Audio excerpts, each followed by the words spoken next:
Welcome to Football with Cheese. So, in this video, we're going to break down the Colts quarterback situation. We're going to talk about Daniel Jones. What are the options the Colts will have at the end of the season? So, make sure you are subscribed. Hit the bell for notification. Reminder tomorrow, me and Mike from the Lights Out podcast, every Tuesday night, 8 Eastern, 5 Pacific, we're doing a watch along for the Lions Cowboys game.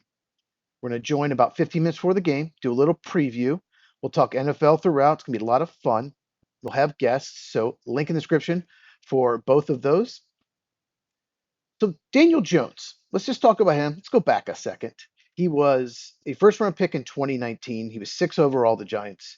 It was a shock at the time. Most people thought the highest he would go is 15th to Washington, who took Dwayne Haskins, Ohio State. That was a disaster. But the rumor was Washington really wanted Daniel Jones. Maybe that's why the Giants reached for him, but it was a surprise. Kyler Murray went number one. We all knew he was going number one to the Cardinals. So Daniel Jones didn't have the worst rookie year, threw some touchdowns, made some mistakes, and was pretty bad the next 2 years. So he was going into his fourth year. They did not pick up his fifth year option, the Giants. How could you? And he leads them to the playoffs.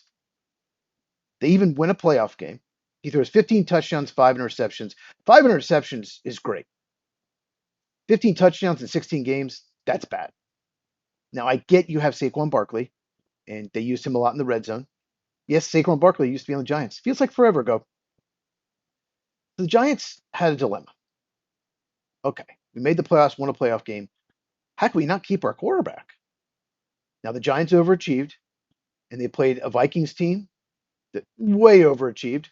Won the NFC North because the Lions and Packers stunk that year. Usually the Lions and Packers are very good. They were awful. So Giants had to make a decision. And they decided to give Daniel Jones $40 million a year. And I remember when they did it. And the Giants were saying, well, someone else would have if we did. I hate that argument. Probably. Someone desperate would have.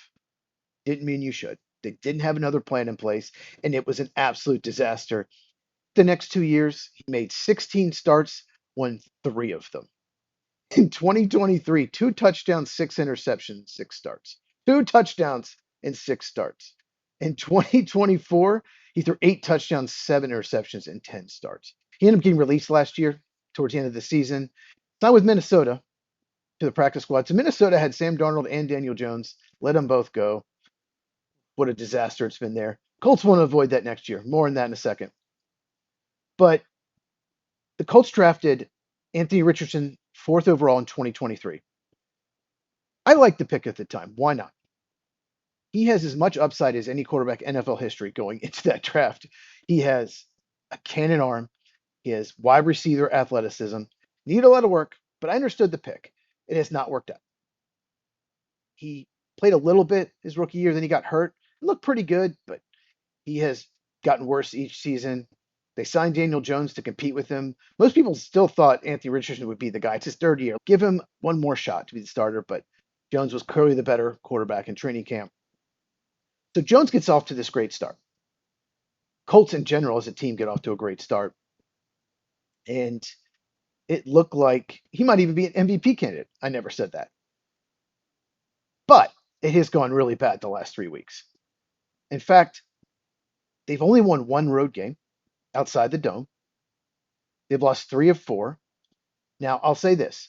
Daniel Jones is playing with a fractured fibula. So maybe that's why his play has gone downhill, and it really has. Now, he hasn't been awful, I'd say, but 7 fumbles in the last 4 games, 3 against Pittsburgh, and 3 interceptions. They lost by 7 points. 3 more fumbles against Atlanta, 1 in overtime. Mainly because Atlanta stinks. But he has just not been nearly as efficient. He was a top 10 quarterback through September and October, according to analytics. Now he's barely top 20. That's how bad a November he had. And here's what worries me. If you extend him, if you pay him 40 or even 50 million a year, that's probably the going rate. What if he completely falls apart, gets hurt, and plays like he did with the Giants? Now, it probably won't be that bad, no matter what, and I'll tell you why. Giants had a bad offensive line, bad receivers, bad tight end, really good running back, Saquon. But other than that, a bad team. The Colts have one of the best offensive lines in the NFL. They have one of the best running backs in the NFL in Jonathan Taylor. They have one of the best tight ends in the NFL in Tyler Warren. How did he fall to pick 14? I do not understand. I had him seventh on the board, and I should have had him higher. They have a really good 1, 2, 3 receiver: Michael Pittman, Alec Pierce, Josh Downs. So this is the most talent Daniel Jones has ever played with, and that's why he got off to a good start. But Daniel Jones is an average starter, in my opinion. A really good backup and average starter. And you do not win Super Bowls with average starters. The last time that happened was Nick Foles in 2018. Before that, going back to maybe Brad Johnson with the Buccaneers over 20 years ago. So Nick Foles is the exception. But you really need a top 10 quarterback, a franchise quarterback, to win the Super Bowl. And Daniel Jones is not that. So giving him a long-term deal would be a terrible, terrible decision. So what do you do if you don't re-sign Daniel Jones? You can play Riley Leonard? No. Clearly, they've given up on Anthony Richardson, so he will not be the starter next year. You do not have a first-round pick in next year's draft or the year after to draft a quarterback because you traded for Sauce Gardner. I like the trade. Don't get me wrong. Makes their defense better. But because you made that trade, you don't have a first-round pick to use on a quarterback or to trade future first-round picks to trade up for a quarterback. So you're probably not going to get one in the draft. Yes, you can make the playoffs with Daniel Jones. He did it with the Giants, even won a playoff game. You can do that this year. You can make the playoffs. I think the Colts will make the playoffs. But do you really think they can win 4 games against good teams? I don't. If they don't win the division, if they have to go on the road, if the Jaguars or Texans win the division, do you think they can win 3 road games and then a neutral game against one of the best teams in the NFC? I do not think so. Not with Daniel Jones, the quarterback. Now, Colts fans, I know you're excited about this team. I know it's fallen off. And they made the trade thinking they were a contender. I just don't think you're a contender with Daniel Jones. It's a great roster. It's a top 10 roster. It might be a top 5 roster now that they got Sauce Gardner.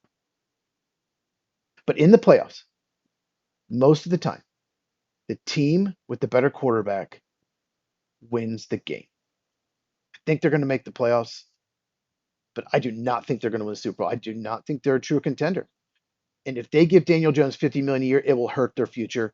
If they don't keep him, it will hurt them next year for sure. So it's kind of a catch-22. I think they're probably going to extend him, but I think it would be a mistake in 2027, 28, 29, as we've seen what happened to the Giants after they extended him. Colts fans, let me in the comments. What do you think they should do with Daniel Jones? Do you want them to extend him? If it's $50 million a year, do you think he's worth that? Let me know. Once again, Lights Out Podcast every Tuesday night, 8 Eastern, 5 Pacific. And me and Mike doing the watch along tomorrow night.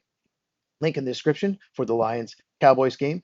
So my video tomorrow, I'm going to release in the morning. I'm going to go over the 5 most overrated teams in the NFL according to analytics and the 5 most underrated teams according to analytics.